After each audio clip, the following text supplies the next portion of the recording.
Thanks for watching. In this clip, I'll discuss my thoughts on President Trump's executive order on immigration, also known as the Muslim ban. You know, Betty White really is the greatest Golden Girl. Choosy parents choose Jif. He's so mean. He really is.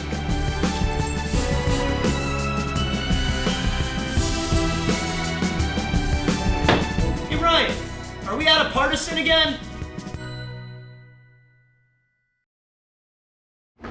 Yeah, so I have this at a drunk, and it's a BAC north of 2, because I really can't find anything to substantiate the idea that we are better off because of this. And please bear with me, I might have pneumonia, so I'm going to cough and hack through some of this and clear my throat an awful lot. So one of the things that we want to point out is we're not asking, are we safer? Right? Because humans are willing to give up some level of their humanity and their morality for just a taste of safety.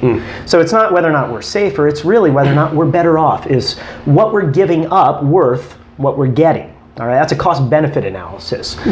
So in order to do that, we got to quantify some things. First, we got to quantify the cost, and the cost is the death of the refugees.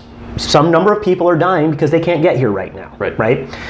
Included in the cost is also this idea that Americans can't see their loved ones because they're either detained or stuck in another country, as well as non-Americans who are in the same situation. So that's the cost. Now the benefit, we generally say, is the safety, but but it's not. It's the how much more safe are we, right? Are we safer? Not just are we safe, because we had some level of safety, we assume. So in order to figure that out, we got to quantify a few other things. We got to quantify how safe we were before the executive order, how safe we are after the executive order, and then we got to measure the difference, because that's the safer. That's the thing we're trying to get. So how safe were we before the executive order? Well, the sad news is they don't know, we don't know, and we didn't ask. We have no idea. So I'm going to help you break it down. People are dying, by the way, and we didn't bother to ask if we were already safe. All right, so let's break it down. First of all, you have a 1 in 45,000 chance of dying in your lifetime from any sort of terrorism. 1 in 45,000. Now, that doesn't sound huge, I'm thinking to you, so I'm going to put it in perspective, because it is huge. It means it's very unlikely. So in perspective, you have a 1 in 30,000 chance of dying accidentally from a sharp object, or even an animal attack, which I'm sure we're all afraid of. You have a 1 in 3,200 chance of dying from any force of nature. 1 in 3,200. You are 200 times more likely to be straight up murdered than dying in a terrorist attack. You're 300 times more likely to die from falling. I don't know what you're falling from and what into, but you're going to die. 300 times more likely to die from falling. You're more likely to die from Alzheimer's, from diabetes, from stroke, from cancer, from heart attack. More so than from a terrorist attack. And also, you have a 1 in 46 million chance of dying from a refugee.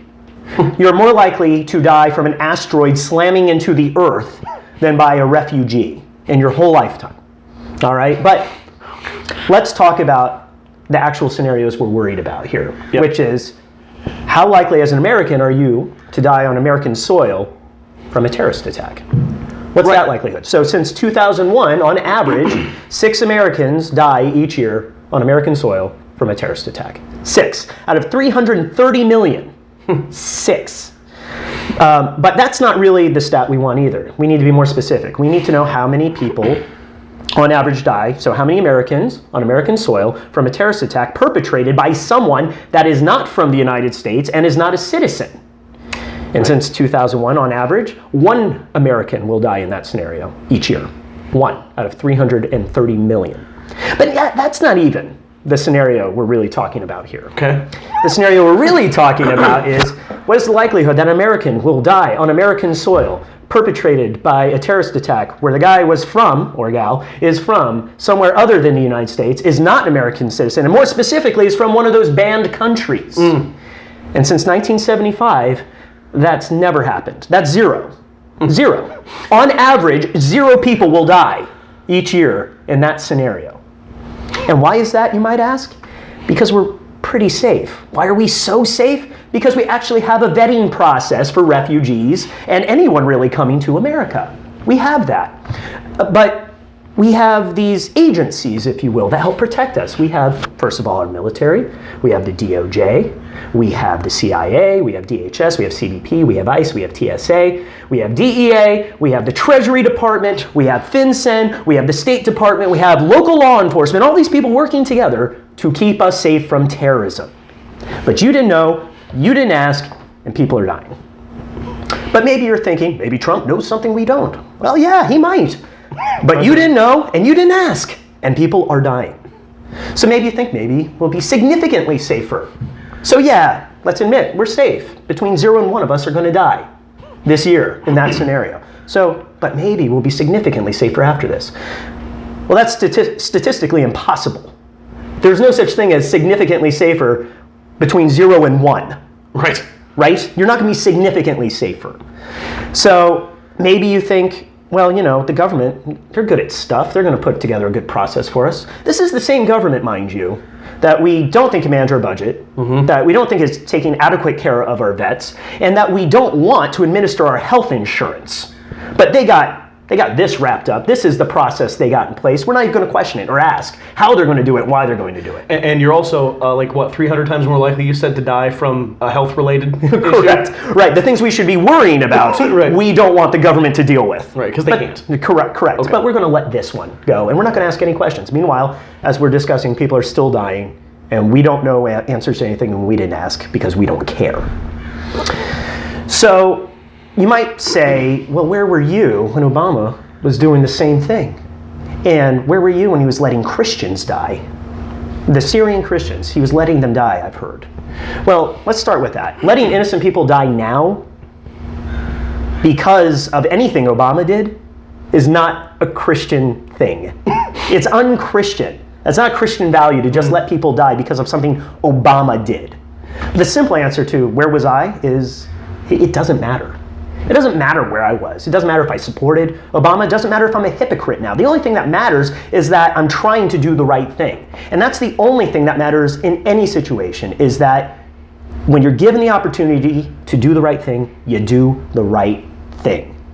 Listen, I asked my kids, what would you say to someone who said, well, you supported somebody who did something horrible 10 years ago, and here's a guy doing it now, and you don't support it now? How can you be such a hypocrite? You know what my kids said? They said, I guess I'd say, I'm sorry, I know better now. I know better now. How is it possible that kids understand the idea of knowing better now and doing the right thing? And by the way, if you're Christian, the doing the right thing is called repentance. It's turning away from the thing that's bad and sinful towards the thing that's right and good. It's pretty big. Yeah, it's a big deal. And my kids understand this, and you don't. Let me reframe it this way. What would you have done if the executive order was to repeal the Second Amendment and remove all the guns from our country? How would you have reacted? Well, I can tell you, you would have at least asked a question, right? You would have said, why, how, what? You would have demanded justification and a compelling argument, and at the end of the day, you still would have said, over my dead body for my cold, dead hands. And we're asking nobody to die in that scenario. Nobody dies in that scenario. Listen, this is not an impassioned speech for refugees. Because if I'm being honest with you, I think about the refugees about as much as I think about any other stranger in my life. Which is to say, I don't think about them that often. And that's wrong, and I probably should. Actually, I'm going to say I definitely should. But this is an impassioned speech against the willful ignorance and laziness of the American public in supporting an executive order that needlessly lets innocent people die without justification and, in fact, excusing it. Next round.